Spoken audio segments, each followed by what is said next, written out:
Assalamualaikum warahmatullahi wabarakatuh. Balik lagi di konten oral atau ngobrol virtual.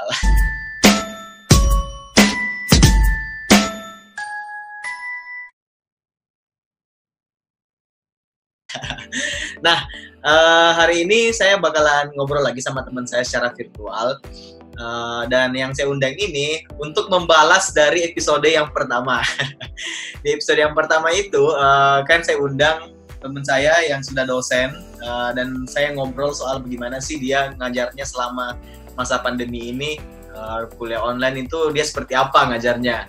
Nah, kali ini saya ngundang teman saya lagi yang masih kuliah. Jadi kita dengar dari sisi mahasiswanya sekarang. Gimana soal dia kuliah online, apakah enak atau enggak? Atau misalnya mungkin lebih enak lewat online daripada ke kampus. Nah, nanti kita tanya-tanya aja sama teman saya ini. Langsung saja kita sambut dulu Firmut. Silakan Firmut, ininya kameranya. Hai. Halo, ye. Nah, Firmut, apa kabar sebelumnya?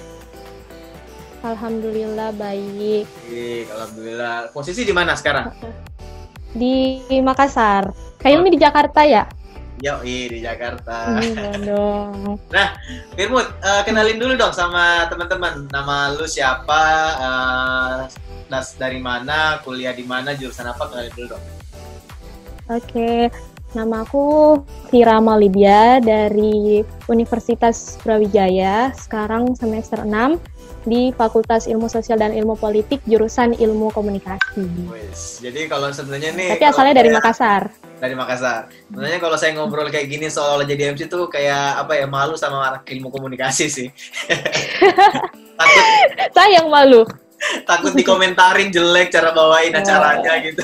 Aduh. Oke. Nah, berarti sekarang lagi kuliah online atau udah kelar kuliahnya untuk semester ini? Udah kelar, alhamdulillah kemarin hari Jumat terakhir tanggal 15, tapi tugas-tugas UAS masih ada beberapa yang dosennya tuh kasih waktu lebih panjang untuk mengumpulkannya. Soalnya kan masa pandemi ini kan banyak struggle ya, banyak kesulitan untuk mengerjakan tugas. Terus kebanyakan sih sekarang tugasnya kelompok, jadi kayak koordinasi antar kelompoknya tuh jadi lebih susah karena berjarak gitu sih. Jadi dosen sekarang waktu yang lebih panjang untuk mengumpulkan tugas-tugas UAS-nya gitu. Berarti tinggal sisa-sisa tugas-tugas yang belum dikumpulin berarti ya? Iya gitu, tinggal. Ya. Tapi bener sih yang lu bilang tadi soal kita kelompok itu jadi susah koordinasinya. Saya juga rasain sendiri kan, kalau di dunia kerja kan juga kita ada dikasih kerjaan nih sama atasan. Kalau misalnya kita mau ngerjain bareng itu bener-bener koordinasinya sulit banget sih selama pandemi ini. Iya, apalagi kalau harus kerja tim kan, pembagian kerjanya dan segala macam, jadi sulit juga gitu. Berarti kalau selama kuliah online kemarin nih, waktu semester, berarti hitungannya semester 6 ya, yang kuliah online 6. Ya? Ya, semester 6 kuliah online. Itu gimana sih proses belajarnya? Entah dari awal deh. Kalau untuk absen dulu nih, gimana tuh kalau absen? Di awal itu kan kebetulan kalau di UB itu pertama kali sistem kuliah online itu pas masa UTS. Jadi hari pertama UTS itu hari pertama kita kuliah online. Kayak gitu. Jadi, jadi sebenarnya kalau yang anak komunikasi ini sebenarnya sudah terbiasa untuk ujian-ujian yang take home. Karena emang kita rata-rata kan lapangan, kerja di lapangan kayak gitu kan, bukan yang duduk buat ujian, bukan kayak gitu. Tapi mungkin ini struggle-nya di anak-anak di saintek karena mereka kan mesti praktikum, karena harus bertatap muka, apalagi mereka kan jawaban soalnya itu jawaban yang pasti ya. Jadi kalau saat mereka mengerjakan dari rumah ada kecenderungan dosennya berpikir mereka malah nyontek. Sedangkan kalau anak IPS kan kita kan jawabannya pasti berbeda-beda, analisisnya berbeda, penelitiannya berbeda. Jadi sebenarnya kalau yang anak IPS rasain di awal itu, yang anak saintek sosum rasain di awal itu, yang saya sih rasainnya nggak terlalu gimana sih, soalnya 2 minggu di awal itu UTS. Nah tapi setelah itu, baru nih kita untuk absennya masih masih terganggu di koneksi jaringan. Masih banyak dosen yang nggak paham kan menggunakan Zoom, menggunakan Google Meet, terus bentar saya potong ya. Berarti absennya itu kita dari Zoom, yang hadir Zoom itu terhitung hadir berarti? Iya, kayak gitu.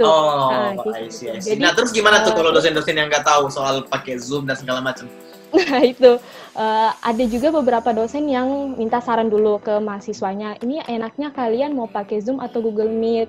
Terus ada juga dosen yang mungkin dia udah terbiasa, jadi langsung enaknya pakai Google Meet. Tapi setelah beberapa minggu ya, 3 minggu sebelum semester ini berakhir, kalau di fakultas saya sendiri sih di FISIP itu berlangganan Zoom. Jadi tim akademiknya bukakan room, jadi dia ada di situ sambil jadi dosen kan kalau Zoom kan ada waktu ya 40 menit. Nah, ya, 40 tapi kalau lewat yang sudah yang fakultas kita yang FISIP udah sediain itu, akhirnya kita bisa pakai sejam gitu, pakai lebih dari kayak gitu sih sekarang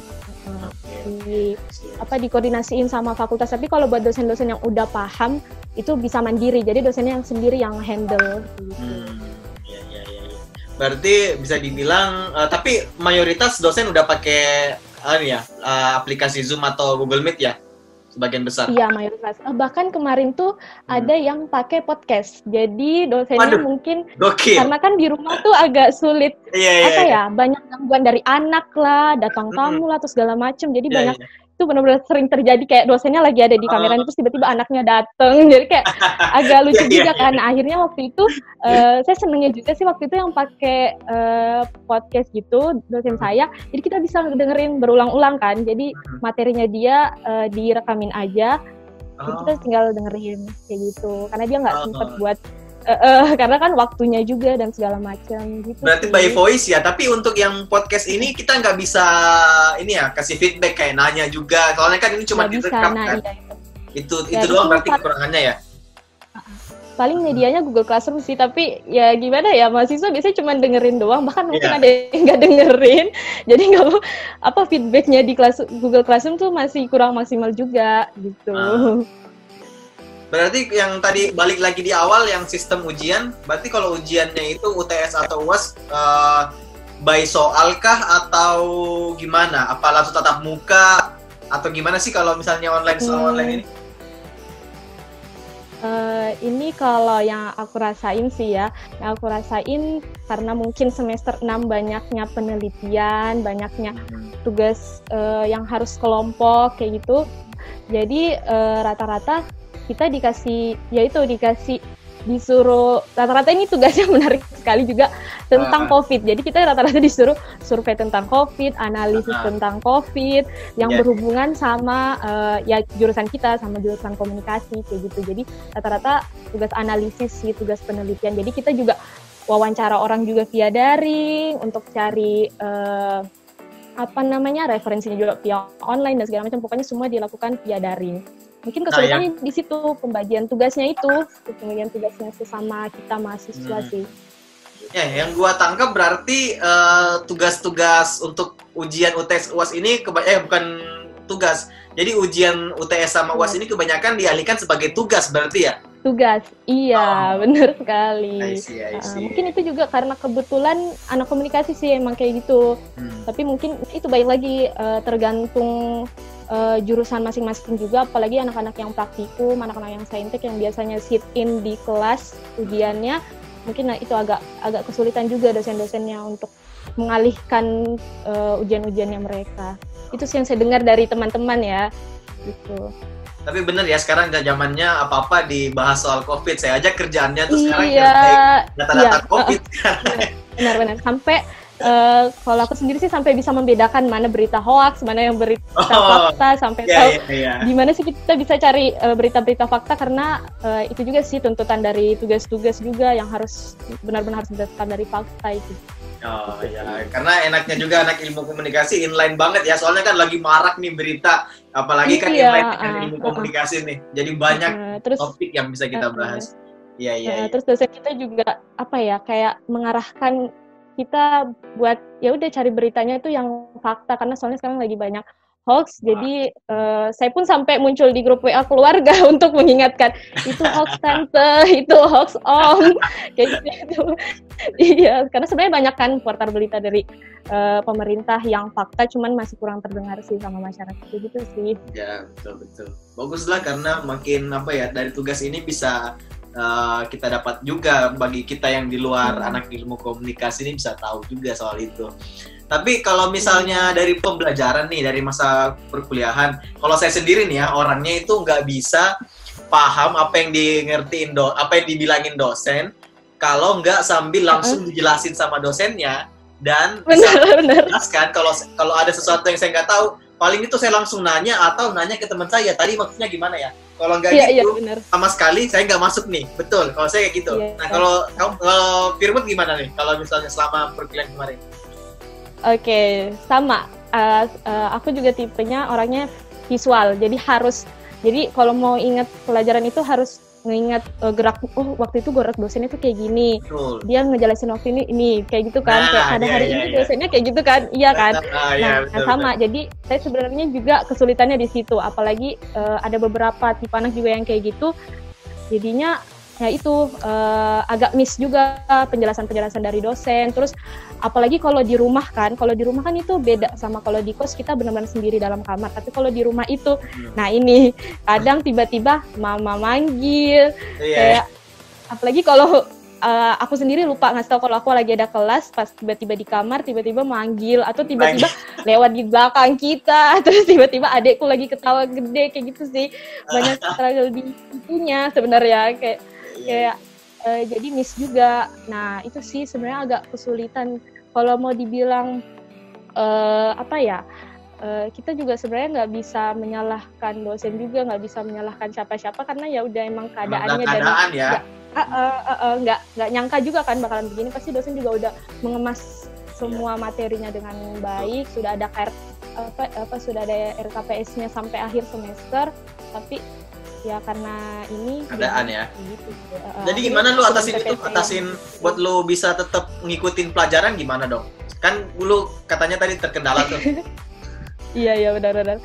Jadi ya udah nyatet aja yang dosen kasih, yang sedengernya aja. Apalagi kalau jaringan lagi lemot juga. Terus PPT sih, kalau misalnya PPT ada, tapi kan kadang PPT cuman poin-poin aja ya, padahal yang penting itu penjelasan. Saya itu orang paling nggak bisa belajar dari PPT kalau saya.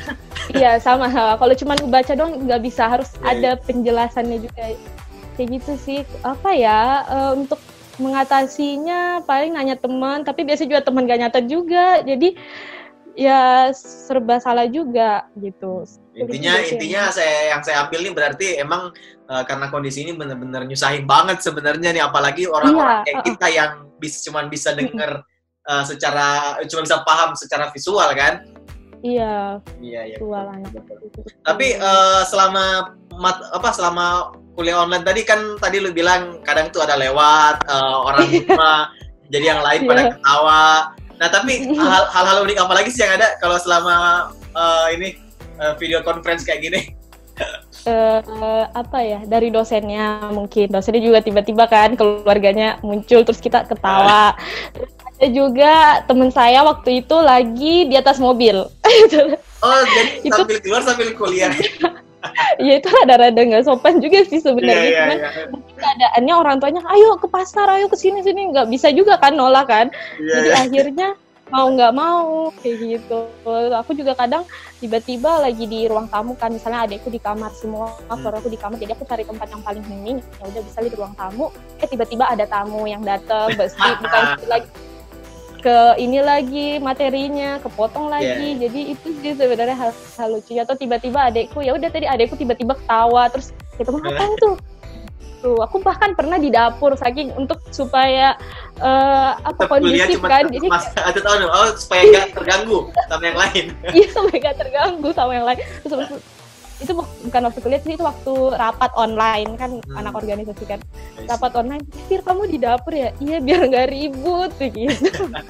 Itu sih sebenarnya. Iya. Jadi banyak banget ya hal-hal unik juga ya. Sama sih kalau seperti saya kan kantoran juga makin kesini kan kita makin banyak rapat ini, cuma ya itu dari online ini banyak juga kejadian lucu dan dilihat dari karena kan nggak terbiasa kan, jadi kayak nggak bisa ngehandle itu juga. Tadi lu singgung soal organisasi. Nah, organisasi gimana? Jalan nggak selama ini? Alhamdulillah jalan, tapi ya udah dialihkan semua ke daring juga. Dari rapat, apalagi yang kesulitannya sih perbedaan jam.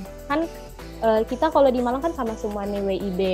Nah, sedangkan kalau kita ini kan udah pada pulang kampung, terus nggak cuman, maksudnya nggak semuanya berasal dari Jawa, ada yang dari Kalimantan juga, NTT, Bali, kayak aku juga dari Sulawesi. Jadi kesulitannya di menentukan waktu rapat. Jadi ada beberapa, kan biasanya kalau kayak gini kan misalnya bulan puasa kita tarawehan selesai jam 8, berarti kalau di Sulawesi selesai jam 9, NTT juga jam 9, Bali jam 9. Nah, terus ada beberapa temen yang gak bisa tuh ribut-ribut di rumahnya kalau udah di atas jam 9, jadi itu sih kasihan teman-teman yang kayak gitu, bisa ikutin apa jadinya. Terus apalagi ya, banyak, kalau aku sih nggak terlalu merasakan impact-nya. Mungkin teman-teman yang organisasi di kampus nih, kalau aku kan udah eksternal kampus nih sekarang. Teman-teman yang merasakan di organisasi kampus nih, aku lihat banyak banget kegiatan yang akhirnya ditiadakan gitu gara-gara COVID ini, gara-gara pandemi ini. Jadi kasiannya di situ sih, apalagi udah menyusun proker-proker dan segala macam, kalender proker, tapi akhirnya ditiadakan. Apalagi yang butuh dana banyak, apalagi kan danusan kan. Nah itu tuh danusan tuh banyak banget yang mikir kayak, ini danusannya dialihkan kemana? Akhirnya paid promote banyak di Instagram, kayak gitu. Iya, pasti banyak kan. Iya, karena semuanya dialihkan ke situ. Kayak di mana lagi sumber dana mereka kalau nggak jualan kayak gitu kan. Akhirnya paid promote kayak gitu sih, kayak kesulitannya mereka. Sedih juga lihat adik-adik yang saat ini di periode tahun 2020 ini merasakan organisasi di saat pandemi. Itu kasihan banget sih sebenarnya. Iya. Berarti bisa dibilang untuk kegiatan agak tertunda atau bahkan batal ya. Iya. Kegiatan-kegiatan cuma untuk koordinasi kayak rapat untuk merencanakan sesuatu untuk kedepannya itu tetap jalan berarti kan? Jalan. Cuman kendala dari waktu tadi. Pindahkan ke di atas bulan Juli sih rata-rata, tapi ya nggak tahu ini sampai kapan juga pandeminya. Ya sih, kita sih harapnya cepat selesai. Cuman kalau dilihat dari keadaan sih, kalau saya sih yakinnya ini baru bisa selesai kalau vaksinnya ditemukan. Selama belum ditemukan ini bakalan ada terus, walaupun kita Indonesia full sembuh nih. Cuman pasti bakalan ada lagi kalau misalnya vaksin belum. Ada lagi kalau kita. Betul. Kalau kita keluar rumah lagi. Betul. Nah ini bahayanya, kita nggak tahu sampai kapan. Jadi kita dan nggak ada yang nyangka bakalan terjadi seperti ini kan, di saat zaman kita hidup di dunia ternyata ada begini tuh kita tidak sama sekali. Iya, benar. Betul. Ada nggak yang buat lo sulit di tugasnya, makin berat kah atau malah meringankan atau gimana? Oke. Gimana ya, ada perasaan berat, ada perasaan ringan, 50-50 nih sebenarnya. Kayak gimana ya, ringannya tuh karena aku bisa menjalankan itu sehari, maksudnya aku bisa mengerjakan tugas itu di waktu yang aku mau. Kan sehari itu aku kapan aja bisa kan, karena lagi benar-benar di rumah. Kalau lagi nggak kuliah kan bisa aja kepotong gara-gara ada kegiatan inilah, kegiatan itulah, jadi agak bisa dicicil-cicil lah lebih cepatnya. Nah kesulitannya itu, nah itu tadi di koordinasinya. Sebenarnya sih mungkin kalau nangkepnya aku lah, ini asumsi aku ya, kita tuh merasa sulit sekarang mahasiswa karena jarang karena nggak ada wadah untuk menuangkan keresahan kita.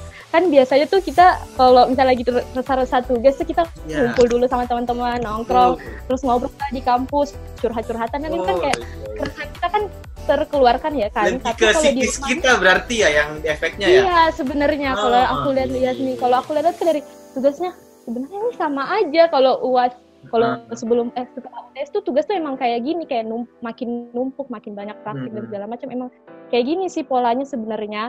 Tapi mungkin terasa berat karena ya udah kita di rumah, benar-benar di rumah. Kita juga kalau beda kan kalau kita curhat nih sama teman, ngobrol sama teman via daring, via online, di line, di WhatsApp, sama kita kalau ketemu nongkrong ketawa-ketawa, tiwi, ngobrol jelas, itu beda kan, kayak kita punya tempat gitu gak sih untuk untuk memperbaiki mental kita lagi ini, untuk melupakan sejenak tugas kita. Tapi kalau di rumah dukungan tuh hilang. Iya benar.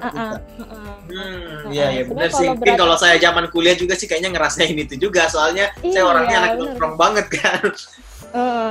Kalau kan ya apalagi anak-anak yang nongkrong banget, yang nggak bisa ngerjain tugas di rumah, yang nggak bisa ngerjain tugas dalam kamar, harus di kafe, harus ngobrol sambil minum kopi mungkin, apalagi teman-teman yang kebiasaannya seperti itu sih mungkin beratnya juga kalau dosen tiba-tiba ngasih, ini kalau misalnya kelasnya nggak ada tapi ngasih gantinya tugas, nah itu kita agak laku kan kelas nggak ada gara-gara bapak sama ibu, tapi kok akhirnya kita yang ngerjain tugas kayak gitu yang hati juga gitu kan. Tapi ya udahlah, mau dia gimana lagi, karena masa pandemi juga kan mungkin jadi banyak kesulitan yang muncul. Menarik sih seperti yang lu bilang tadi, yang mempengaruhi sebenarnya dari sisi psikis kita berarti kan. Karena sebenarnya tugas itu sama aja, cuman gitu karena kehilangan sebagian itu jadi kita merasa berat juga untuk ngerjainnya. Udah lanjut ini nggak? Udah lanjut skripsian atau belum nih? Ini lagi nunggu ini penguji sidang magang keluar, insya Allah besok sih. Semoga udah PKL? Iya udah kemarin bulan Januari sebelum pandemi. Alhamdulillah, jadi aku nggak kena magang online, teman-teman magang online. Sama kayak teman kita, kalau Vicky nonton ini, dia kayaknya frustasi nyari PKL. Iya, kasihan. Dia sampai hubungin saya, BPJS nerima nggak? Iya, benar-benar. Karena kalau nggak magang online itu bikin project. Nah, bikin project juga kan agak sulit ya kalau beda-beda daerah kayak gini. Betul. Koordinasinya balik lagi soal koordinasi yang sangat susah selama masa pandemi ini. Betul. Berarti kalau misalnya ini pas mau menuju ujian PKL nih, bimbingan lebih lancar atau gimana nih? Apa sama aja kayak perkuliahan makin sulit, ribet atau gimana? Enaknya tinggal kirim email, terus review koreksi dari dosennya dicatatkan sama dosen, maksudnya dikirimin lewat WA, lewat email, jadi kayak kita tuh keinget kan daripada kalau dia catat kan dia ini. Sulitnya adalah kalau dia slow respon dosennya, kayak kita udah kirimin email dari hari Senin, dikirimin koreksinya baru hari Kamis, nggak langsung di hari itu. Jadi aku juga akhirnya kesulitannya di situ sih. Jadi akhirnya seminggu cuma bisa sekali konsultasinya karena itu terbatas sama koreksi dari dosennya yang agak lama gitu sih. Iya. Jadi bisa dibilang hoki-hokian juga, tergantung dosennya nih gimana nanggapin kita. Tapi saya respect sih sama orang-orang yang lagi bimbingan selama masa pandemi ini. Banyak yang lagi ujian juga kemarin-kemarin. Iya bener, yang ujian. Saya nggak ngebayangin gimana caranya mereka bimbingan, karena saya tipikalnya orang itu kalau walaupun dosennya nulis di tulisan di file saya itu nggak paham ini maksudnya apa kalau nggak dijelasin langsung, nggak bisa. Oh iya.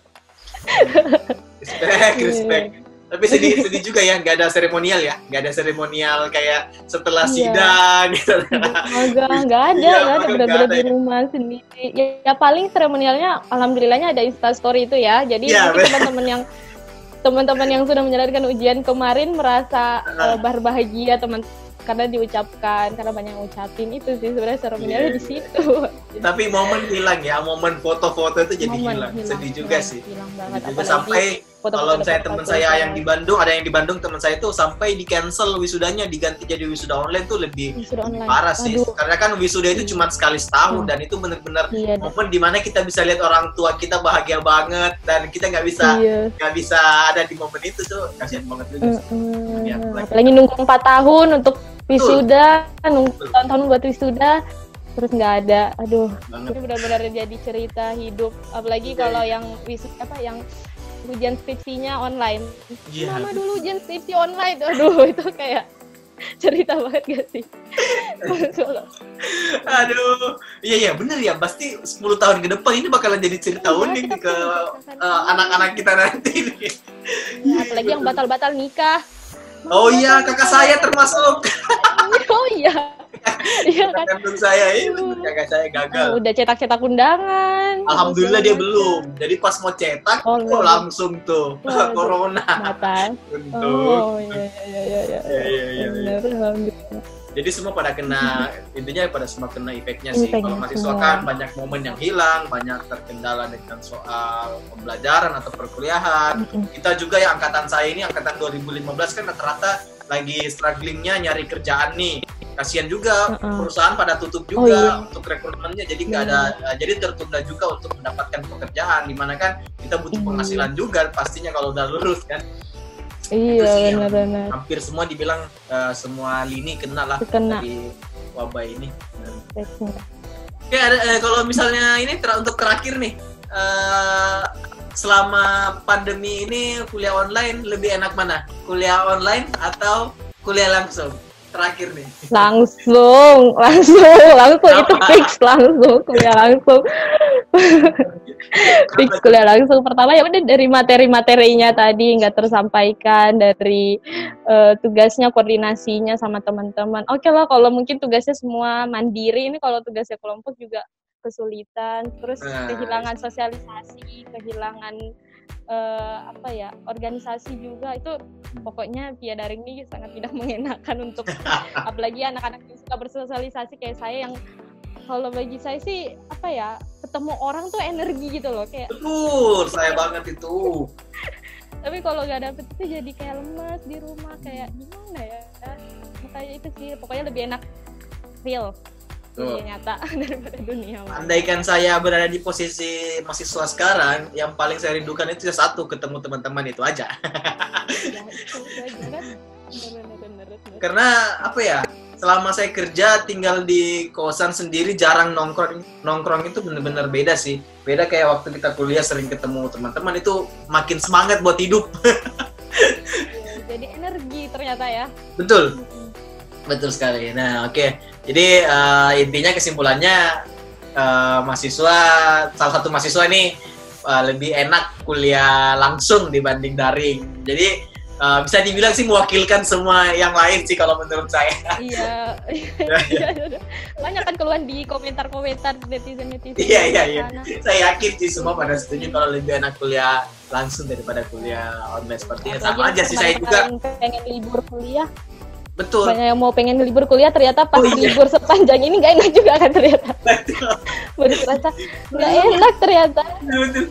Saya juga mikir dari kemarin, ya Allah lama banget. Gitu kan. Betul, lama banget libur panjang bisa cuti. Ternyata dikasih panjang di rumah dan bosan ternyata, ya Allah.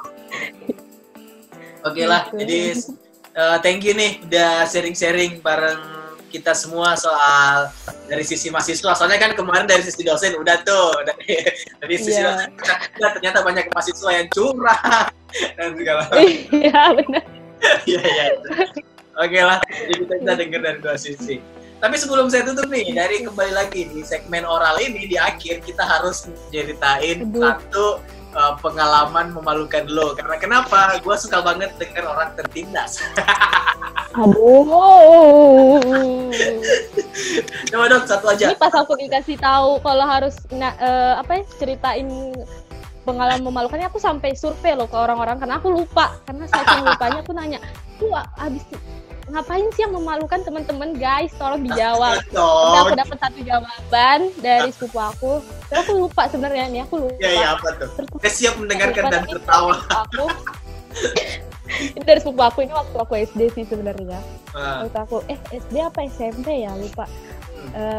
Waktu itu, aduh ini malu banget, ini merusak martabat aku. Kayak lebih jahat. Itu makin rusak tuh makin bahagia saya.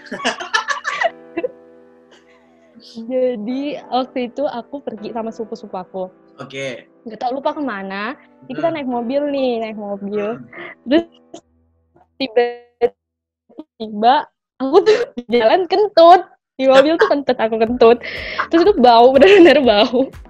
Tapi aku sebenarnya udah lupa ya, karena nggak tahu deh, aku lupa pokoknya. Tapi sepupuku tuh masih membekas karena mungkin dia mencium, jadi sangat membekas di otak dia sampai sampai besoknya nih. Kan ini mobilnya udah diparkir karena saya udah semalaman. Besoknya nih sepupu aku mau keluar lagi nih, pokoknya sama keluarga aja, dia masih ada dong baunya katanya kayak Hilmi. Terus aku tiba-tiba dihubungin, Fir, bau kenturu masih ada. Dan saat aku diceritain ulang lagi, aku masih ketawa sekarang, karena aku masih ketawa lagi. Kayaknya sih yang harus ditanyain sih, hari sebelumnya lu makan apa? Karena kan logikanya pas kebuka ya pintunya ya, pas mereka turun, aku turun, pasti kebuka ya pintunya. Tapi kok masih ada gitu baunya, dia nggak habis pikir kayak gitu. Ya Allah, baru kali ini saya dengar ada kentutan seharian, ya Allah. Ya. Ini pasti aku kalau ketemu Kak Hilmi ini pasti dia cek ini nih. Ya nantilah. Oh, semoga kita ketemu, soalnya semoga saya pengen banget ke Malang soalnya. Jadi semoga bisa lah. Amin. Aduh, pandemi ini jaga jadi. Biar cepat ke Malang ya. Iya benar. Iya, amin. Oh ya udah deh, kalau begitu saya sudah puas mendengarkan dari semua percakapan kita tadi. Saya paling puas dengar yang terakhir. Aduh. Oke, siap. Nah, oke, thank you Firmut ya udah ngobrol bareng kita, bahas soal keseharian lu selama pandemi ini, terutama berkuliah tadi. Nah, semoga sehat-sehat terus ya dan lancar. Amin. Lancar ininya apa, mau sidang PKL ya? Sidang magang. Oh iya, sidang magang. Oke, semoga dilancarkan, semoga bisa itu langsung lanjut gas skripsi dan bisa cepat selesai. Dan sukses terus kuliahnya. Oke, thank you Firmut ya. Dadah. Oke, dah. Oke teman-teman, itu tadi ngobrol gue sama Firmut, salah satu mahasiswa yang merasakan kuliah online seperti apa. Jadi kayak ngebalas dari dosen yang kemarin yang di episode 1. Jadi kita bisa dengar dari dua sisi seperti apa. Ternyata banyak juga keunikan dari sisi mahasiswa, terutama yang saya suka tadi, yang saya kutip banget itu ternyata kuliah online itu sebenarnya sama aja dengan kuliah biasa. Cuman yang membuat kita beda adalah dengan bersosialnya, bertemu dengan teman-teman, yang membuat kita psikis kita jadi kurang semangat untuk mengerjakan tugas-tugas itu tanpa ketemu dengan teman-teman. Kalau yang saya ambil sih, paling saya suka itu statement itu. Kayaknya sih bakalan gue rasain juga seandainya gue di posisi mahasiswa. Ya sudah teman-teman, semoga bermanfaat apa yang teman-teman nonton tadi. Semoga jadi seru aja buat dengar cerita-cerita juga. Dan pastinya jangan lupa like, comment, dan subscribe channel saya ini. Tolong dibantu. Oke, dan di-share juga ke teman-teman yang lain, semoga bermanfaat. Sekian dari saya. Assalamualaikum warahmatullahi wabarakatuh.